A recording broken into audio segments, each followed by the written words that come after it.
போனாங்க. ராஜ உணவை திங்கவில்லைங்க, ஆனா கொழுத்த குசியாய் மாறி போனாங்க. தீர்மானத்தின் உறுதி, ஆஹா தீர்மானத்தின் உறுதி, தீர்மானத்தின் உறுதி, ஆஹா தீர்மானத்தின் உறுதி. ஒய்யார ஒய்யார ஒய்யா, ஒய்யார ஒய்யார ஒய்யா, ஒய்யார ஒய்யார ஒய்யா, ஒய்யார ஒய்யார ஒய்யா. ஜபத்திலே உறுதி, ஆஹா ஜபத்திலே உறுதி, ஜபத்திலே உறுதி, ஆஹா ஜபத்திலே உறுதி. சிங்க கபிகளை தள்ளிவிடாம, ஆனா சிங்க அவனை ஒண்ணு செய்யல. சிங்க கபிகளை தள்ளிவிட்டாங்க, ஆனா சிங்க அவனை ஒண்ணு செய்யல. நம்பிக்கையின் உறுதி, ஆஹா நம்பிக்கையின் உறுதி, நம்பிக்கையின் உறுதி, ஆஹா நம்பிக்கையின் உறுதி. ஒய்யார ஒய்யார ஒய்யா, ஒய்யார ஒய்யார ஒய்யா, ஒய்யார ஒய்யார ஒய்யா, ஒய்யார ஒய்யார ஒய்யா.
ஹாய் ஃப்ரெண்ட்ஸ், இன்னைக்கான ஆப்ஜெக்ட் லெசன் பார்க்கலாமாப்பா? ஓகே, அதாவது எப்படி அப்படின்னா ஜெபத்துல கர்த்தரை நம்ம எப்படி இறுக பற்றி கொள்ளலாம் அப்படிங்கறத பத்தி ஒரு 2 காரியமா ஆப்ஜெக்ட் லெசனா பார்க்கலாம். ஓகேவா குட்டீஸ்? ஓகே, இப்ப கேமரா முன்னாடி என்னப்பா தெரியுது? ஒரு கல்லு. அந்த கல்லு பெருசா தெரியுது. அந்த கல்லு மட்டும்தான் தெரியுது. எந்த பக்கம் பார்த்தாலும் அந்த கல்லு மட்டும்தான் என் கண்ணுக்கு தெரியுது. ஆனா இப்ப அதே கல்லை நான் கொஞ்சம் தள்ளி வச்சு தூரப்படுத்தி பாக்குறேன். கல்லை பக்கத்துல வச்சு பார்த்தேன். ஆனா இப்ப அந்த கல்லை நான் என்ன பண்றேன்? கொஞ்சம் தூரப்படுத்தி பாக்குறேன். அப்ப தூரப்படுத்தி பார்க்கும்போது இந்த உலகத்துல எனக்காக என்னுடைய ஏசப்பா இருக்காரு. ஏசப்பாவுடைய வார்த்தை இருக்கு. அவர் ஜீவனுள்ள தேவன். அவரை நான் பற்றி கொள்ளும் பொழுது இந்த கல்லு மாதிரி இருக்கக்கூடிய இந்த பிரச்சனைகள் எதுவுமே எனக்கு என் பக்கத்துல வராது. ஆனா இந்த கல்லை மட்டும் நான் நோக்கி பார்த்துட்டே இருக்கும் பொழுது அந்த கல்லு மாதிரி இருக்கிற பிரச்சனை மட்டும்தான் எனக்கு தெரிஞ்சுச்சு. ஆனா அந்த பிரச்சனைய, அந்த கல்லை நான் தூரப்படுத்தி பார்க்கும் பொழுது அந்த பிரச்சனை எல்லாம் ஒண்ணுமே இல்லாத மாதிரி இருக்கு. எனக்காக என் ஆண்டவர் இருக்காரு. நான் கேபிசி கிளாஸ்ல நான் பைபிள் வசனம் நான் கற்றுக்கொள்றேன். நான் ஆண்டவரை பற்றி நான் தெரிஞ்சுக்கிறேன். நான் தினமும் நான் ஜெபம் பண்ணணும். அவரை பற்றி நான் இன்னும் மேலும் நான் அறிந்து கொள்ளணும். அப்ப நீங்க கேபிசி கிளாஸ்ல வசனம் சொல்லி கொடுக்குறாங்களா, ஆக்டிவிட்டிஸ் செய்வீங்க. அப்ப இதெல்லாம் நம்ம கற்றுக்கொள்ளும் பொழுது நமக்கு பிரச்சனைகள் நம்ம பக்கத்துல வந்தாலும் நம்ம பிரச்சனைய தள்ளி வச்சு பார்க்கும் பொழுது அந்த பிரச்சனை ஒண்ணுமே இல்லாத மாதிரி ஆயிடுது. ஓகேவா குட்டீஸ்? ஓகே, இன்னொரு காரியத்தையும் நம்ம இன்னொரு ஆப்ஜெக்ட் லெசன் பார்க்கலாம். ஓகேவா? இது என்னதுப்பா? இது மேக்னெட். ஓகேவா? இது எல்லாருமே உங்களுக்கு தெரியும், இது ப்ராஜெக்ட்ல யூஸ் பண்ணிருப்பீங்க, இது எல்லாருமே வச்சிருப்பீங்க. ஓகே, இப்ப இந்த மேக்னெட் தான் என்னது அப்படின்னா ஏசப்பா. சரியா? இப்ப இது என்னதுப்பா? இது வந்து ஒரு பின். இப்ப இந்த இந்த இது எதை குறிக்குது அப்படின்னா ஜெபம் பண்றவங்கள குறிக்குது, ஆண்டவரை தேடுறவங்கள குறிக்குது. சரியா? இப்ப இந்த ஜெபம் பண்ணிட்டு ஆண்டவரை தேடுறவங்க, ஆண்டவருடைய வார்த்தையை கேட்டு அதன்படி கீழ்ப்படுகிறவங்க என்ன பண்றாங்க, இந்த மேக்னெட் பக்கத்துல அப்படியே கொஞ்சம் கொஞ்சமா போறாங்க. இப்படி போனோட என்ன ஆகுதுப்பா, அப்படியே ஆண்டவர் அவங்களை இறுக பற்றி கொள்றாரு. அப்ப இந்த அவங்க கீழே விழுக அவங்களால கீழே விழுக முடியாது. அவங்க என்ன பண்றாங்க, அப்படி இறுக ஜெபம் பண்றாங்க, ஆண்டவரை தேடுறாங்க, ஆண்டவருடைய வார்த்தைக்கு கீழ்ப்படுகிறாங்க. அப்ப ஆண்டவரோடு சேர்ந்து அவங்க என்ன பண்றாங்க, இணைஞ்சு கொள்றாங்க, பிரிக்க முடியாத அளவுக்கு இணைக்கப்படுறாங்க. இப்ப இது என்னப்பா, ஒரு முள்ளு போல ஒரு குறுக்கான ஒரு பிரச்சனை வருது. இப்ப என்ன பண்றது, ஆண்டவர்கிட்ட இருந்து அவங்கள அந்த பிரச்சனை பிரிக்க பாக்குது, அப்படியே பிரிக்க பாக்குது, கீழே தள்ள பாக்குது, ஆண்டவர்கிட்ட போகாதன்னு. ஆனாலும் அவங்க என்ன பண்றாங்க, இடைவிடாம செபிக்கிறாங்களா. அப்ப ஏசப்பா என்ன பண்றாரு, அந்த அந்த அந்த ஆண்டவரை விட்டு விலகாதவாறு அந்த பிரச்சனை வந்து கீழே தள்ளுனாலும் ஆனா ஆண்டவர் அவங்களை இறுக பற்றி கொள்றாரு.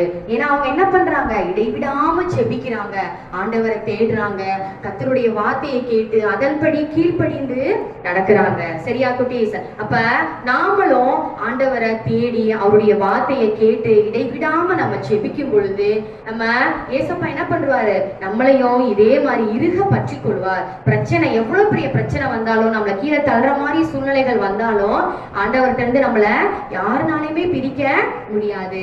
நீங்களும் இடைவிடாம செபிப்பீங்களாப்பா, கர்த்தரை இறுக பற்றி கொள்வீங்களா, அவருடைய வார்த்தைய கேட்பீங்களா?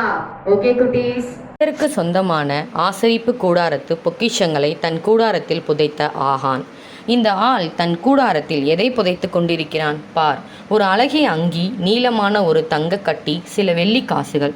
இவற்றை அவன் எரிகோ பட்டணத்திலிருந்து எடுத்திருக்கிறான். ஆனால் எரிகோவில் உள்ள பொருட்களை என்ன செய்திருக்க வேண்டும்? உனக்கு ஞாபகம் இருக்கிறதா? அவற்றை அழித்திருக்க வேண்டும். பொன்னையும் வெள்ளியையும் கர்த்தரின் ஆசரிப்பு கூடாரத்தின் பொக்கிஷத்திற்கு கொடுத்திருக்க வேண்டும்.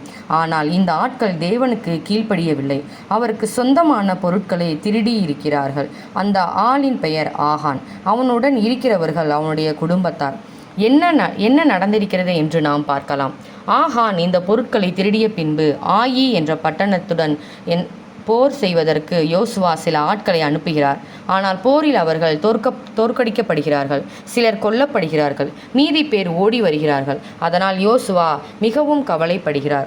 அவர் முகங்குப்புற தரையில் விழுந்து கர்த்தரிடம் ஜெபிக்கையில், நாங்கள் இப்படி தோற்றுப்போகும்படி ஏன் அனுமதித்தீர் என்று கேட்கிறார். அதற்கு கர்த்தர், எழுந்திரு, இஸ்ரவேலர் பாவம் செய்திருக்கிறார்கள். அழிக்கப்பட வேண்டிய பொருட்களிலும் ஆசரிப்பு கூடாரத்தில் கொடுக்கப்பட வேண்டிய பொருட்களிலும் சிலவற்றை அவர்கள் எடுத்திருக்கிறார்கள்.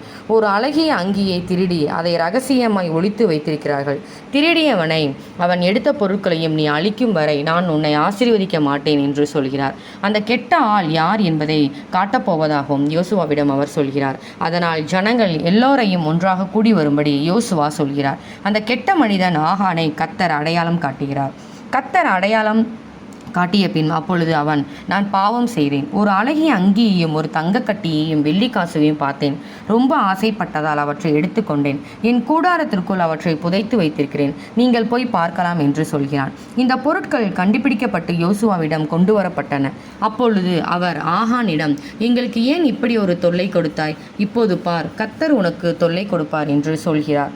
அப்பொழுது ஜனங்கள் எல்லோரும் ஆகானையும் அவனுடைய குடும்பத்தையும் கல்லெறிந்து கொள்கிறார்கள். நமக்கு சொந்தமில்லாத பொருட்களை நாம் ஒருபோதும் எடுக்கக்கூடாது என்று இது காட்டுகிறது அல்லவா? அதன் பின் இஸ்ரவேலர் ஆயிக்கு விரோதமாக மறுபடியும் போர் செய்கிறார்கள்.